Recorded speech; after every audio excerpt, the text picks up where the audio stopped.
When do you think people, with all the fake outrage this week of people actually paying attention to the Big Ten tournament, and it's not the fans' fault because the Big Ten didn't. It's a dumb tournament. The Big Ten didn't pay attention to the Big Ten tournament. It's a dumb tournament. Why do you think we all of a sudden were talking about the scheduling when we had been talking about this for like 3 weeks, that it's pretty screwed up? Do you think once people actually see how it's playing out, it's elicited more fake outrage?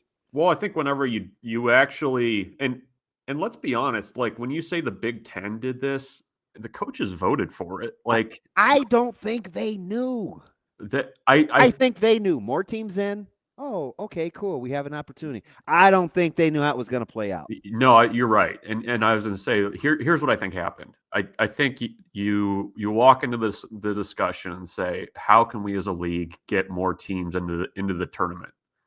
And there's a couple of ways you can do it, I think. And they chose the blue pill, which is apparently whatever they're doing now with games that potentially don't matter. Not potentially, they don't matter. I mean, you've got games that are being played that the outcome has no bearing whatsoever on the way the tournament's going to play out. Will they go forward with that in the future? I don't know. But it's a matter of whether or not you want to reward teams or protect teams with we're playing college tiebreakers or buys.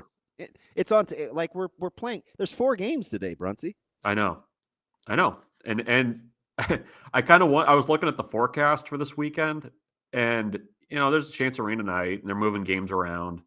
And I was wondering, like, if it became a question of how are we going to get all these games in, if they would just go to look at those games that don't matter and just say, we're not going to play them. Like, I mean, that would be, aside from just having to have a team use its pitchers, I mean, there's no like competitive bearing on what's going on. So, I mean, will they look at it differently in the future? I think they'll probably take a look at it. I think what happened is that it sounds great in a boardroom, but when you actually are going through it and you've got seeds and you've got teams with certain RPIs and teams that need to try to play their way in and teams that are not, it looks a little bit different. So, and we've seen, the ACC, they did the pool thing for a while, and they've gone now to everybody gets in, and that has its own issues too. I mean, I'm wearing a Cal hat. You had Cal and Miami playing a single elimination game at like 9 a.m. in Charlotte.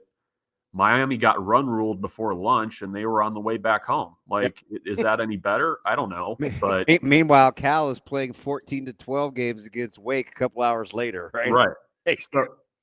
So I mean, there's kind of downsides to everything, but it's you have to reward the regular season, but it's also tough to do that whenever the regular season you're basically missing half the conference in your schedule too. So a lot of discussions I think going forward, but I don't love this format. Like I don't like it. I mean, and that's not mock outrage. I just don't get the point. Like why are you having teams stick around in Omaha for 2 days to play a game that doesn't matter? Like that makes no sense to me. Well, what's really funny, Bruntz, is you should take 5 minutes and explain to Ravi why it's different than playing in the Crown postseason basketball tournament, because he apparently doesn't understand how those things are different emotionally. I think that I'm sorry. I think that we just have games that are Is this a Bo Jackson landmine? A little bit, yeah. Bruntz, it was so frustrating. Okay. I almost had to leave. I think there's meaningless games played throughout a lot of sports, whether it's bowl games or invitational tournaments or whatever. And there's no more inherent value to those than there are to these baseball games. We give them value, which is fine, but I understand, like, outside of a time frame and putting a trophy on it, there's not that much of a difference. That's all. That was my point. That's one thought. Yes. It's fine. You're so kind. Is it like you didn't want to beat the other Mustang? Like that's a terrible take. It's a North take. North Texas getting ready to play a bowl game at 6-6 is not the same as Michigan State needing to wait 2 days to play on Friday for something that they're wondering who's packing their dorm. Like, I mean, we do the same thing with the transfer portal in college football, where it's like we don't even know who's going to be there. It's not the same. It's not the same. Like if you were a player if you're a player on a team that's playing a game that's essentially meaningless, what's to stop you from just like going to summer ball or like I'm in the portal. I don't need the Marriott points. Mentally I'm they heck do. out. Mentally, I think they do. Yeah, I mean the same thing that doesn't stop guys from bowl games from being like, "Hey, I'm gonna go do NFL draft prep."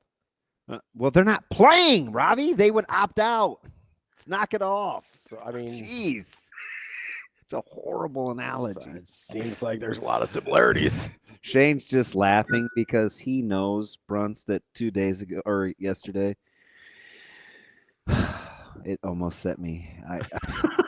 You almost lost me, Bruntz. You guys that felt like I was like mom and dad were like rehashing things, and I was walking through. You're like, okay, I'm 12. Can you guys knock off the overtures?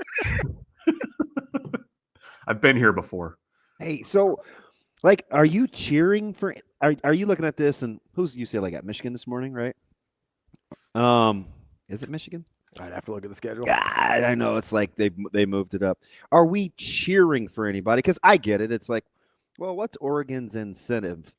And I'm like, well, Oregon's incentive is, yeah, I know they're going to host regardless, but coaches like this thing called momentum, and they typically like to send messages to play to win, and that lineup will be loaded tomorrow for them. Do we get in those kind of weeds, Brunsey, or do we just understand that the integrity of the game for teams that are trying to advance this thing play hard? Yeah, I mean, I think there's. You don't have to agree with me. I think for teams like Oregon, I mean, you're trying to win the thing. There's probably a seeding aspect to. I mean, you're going to host, but I mean, is Oregon in the conversation for a top 8 at this point? I mean, do they get a top UCLA 8? Is. So, I mean, there's something to be played for there. I mean, it's even like for Nebraska, like I don't think there's not an at-large conversation to be had, I don't think. But I mean, if you line it up and you've got like Oregon and you've got, the other kind of, top 4 teams in the league waiting for you on the weekend, if you're able to get through, I mean, there's a lot left there. As much as, some of the first, as much as pool play has kind of been meaningless to a degree. So, I don't know. Momentum matters. I mean, I think you probably try to set up your pitching a little bit for whatever's ahead. If you're Oregon, UCLA, USC, I guess. So we kind of sleep on SC. They're kind of in no man's land, right? I mean, maybe not. They're what, 48, 49 RPI? Yeah, I think they're probably okay. Did they smell like an at-large to you? To a degree, are they? Is that where they're at? Upper 40s? I haven't checked RPIs this morning. But you guys are stretching my Rain Man capabilities, but I think. Yeah, they're 41. Yeah, I would say so. I mean, they had that run where they were winning some conference series, and I think, I don't know. Like I kind of wonder too with USC baseball if they kind of get a little bit of like that. Hey, let's get them back. Let's get them back. Baseball's better when USC's clicking. Because they're basically baseball, Nebraska football, right? Oh, that hurts.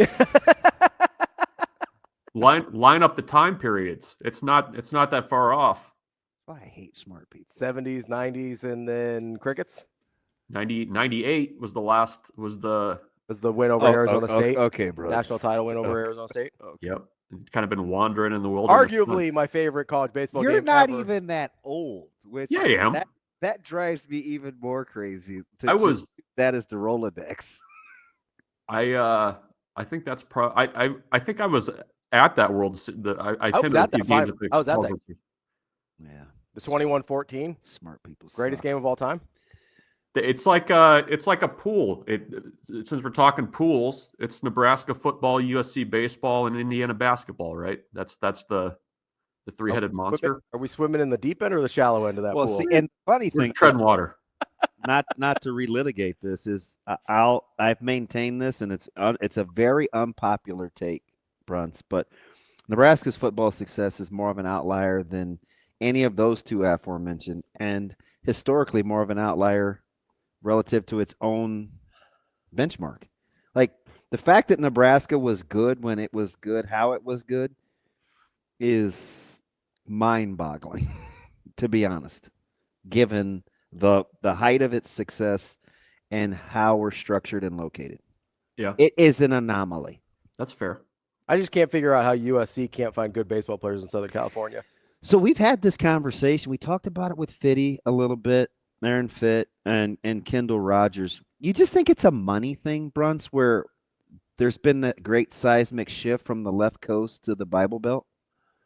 With USC, I don't know. Like Irvine, Oregon State, I guess UCLA, because that was 2012. But USC struggled for longer. The than left the coast shift has been nothing short of amazing. I don't even know how Oregon State does it. Yeah, it used to be dominant.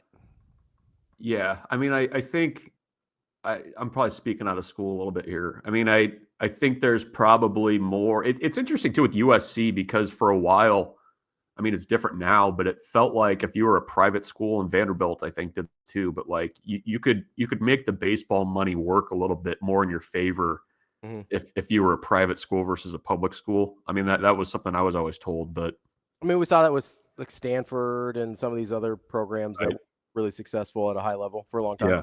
Yeah. I mean, I think though that I don't know, like it felt like the Pac-12 for a while kind of lost its way as a whole because it was, if you go back and look at like NCAA tournament appearances for a stretch there, the Pac-12 was not that much better overall numbers wise than the Big Ten. Since Nebraska's been in the Big Ten at least, it's been comparable. So I don't know. I mean, I think part of it's just kind of trying to find the right guy to lead things too. I mean, I think they've done that. I mean, it's probably gone under the radar a little bit too, the season they've had, considering that they've been playing their home games in Irvine. Like, I know in Nebraska baseball had to go out there for their 2-month-long trip to California in the middle of the season. It was like, hey, you're playing USC, but you got to go bus to Irvine and play out there. I mean, that's a significant. That's like a road trip for USC every game, basically. So I think they've hired the right guy, but I don't know. I don't have a great handle on why that program's fallen so far, or it had fallen so far. But it seems like they've at least got it going in the right direction. How many bids come out of the Big East for you, Bruntz? Big East? Yeah. 2? Yeah, I'd say 2.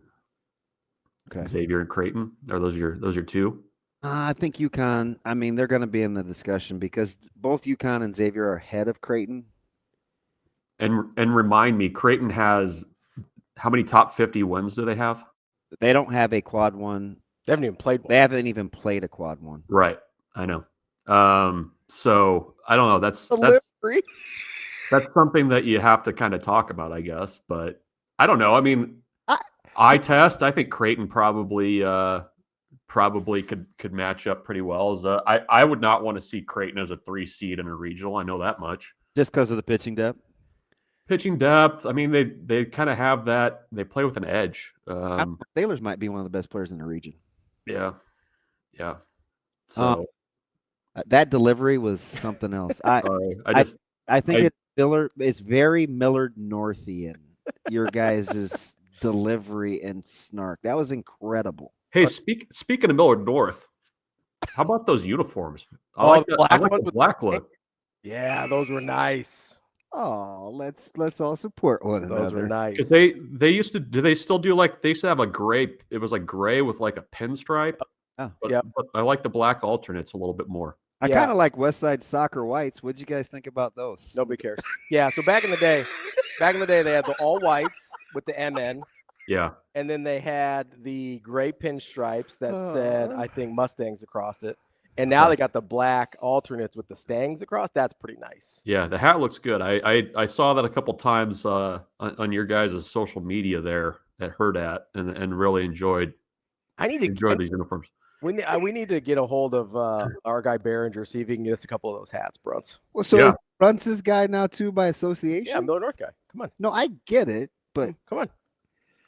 Listen, his little fraternity. I'll start wearing that hat on the program here. If you guys hook me up. Hey, I'll see what Aaron, if you're listening, bud. I really appreciate the hoodie last year, but if I could get a couple hats for me and my guy. 7 3/8. Listen, he wore the hoodie yesterday, and he goes, "Hey man, we're in the semis. I mean, we're days in the state finals, appearance in the state finals." And then he said, "We" again this morning. That's right. He said, "Hey, we got a tough one with Lincoln East. Once a Stang, always a Stang. 7 3/8. Send it over. Yeah, we'll see what we can do here. A lot of them, I think they do the flex fits a lot too, so you might have a little leeway there. Yeah, that's good. A big flex fit guy. Yeah, no, they're nice hats. You guys are quality. ridiculous. I mean, Friday night, 7 p.m. Warner Park. See you there. I'm just hoping the weather holds. Well, I'll probably be busy then. All right. All right. I can maybe come over if the game goes long enough. He'll be down the street. I think he's working. All right, whatever. You like that pitching matchup? Who's that? Well, Nebraska and Oregon. I'm intrigued because Nebraska may have Booten back, able to pinch hit a little bit. Sounds like Ty Stone starting to get a little bit of his weight back. Yeah. What are the odds of that? Anyways, yeah, I don't know. Nebraska's seen some good arms this year. And that was the thing about Giroy the other night too. It was like, yeah, he's good. He was good. But I mean, Nebraska saw 95 from the left side against Vanderbilt early in the year. I mean, they played LSU. I mean, that's the benefit of the way they scheduled. I mean, the guys from Oregon State were no slouches either. So I don't know. We'll see how it goes. I mean, I'd probably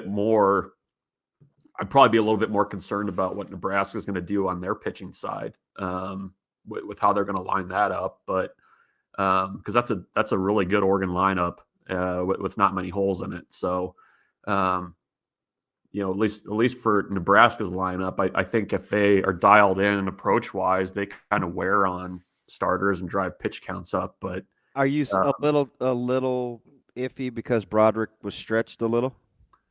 Well, Broderick was stretched. I thought Christo was sharp when it 2 1/3. Yeah, I mean, and as much as we poo-poo the tournament setup, at least you get to kind of rest those guys for a few days to go into Friday. So they'll be fine. But you got to get somebody out of that starting rotation's got to be able to give you 4 good innings. And we'll see who that is. Brockett actually has been surprisingly good. His numbers are better than what you would expect during Big Ten play. But you've got Walsh as a possibility.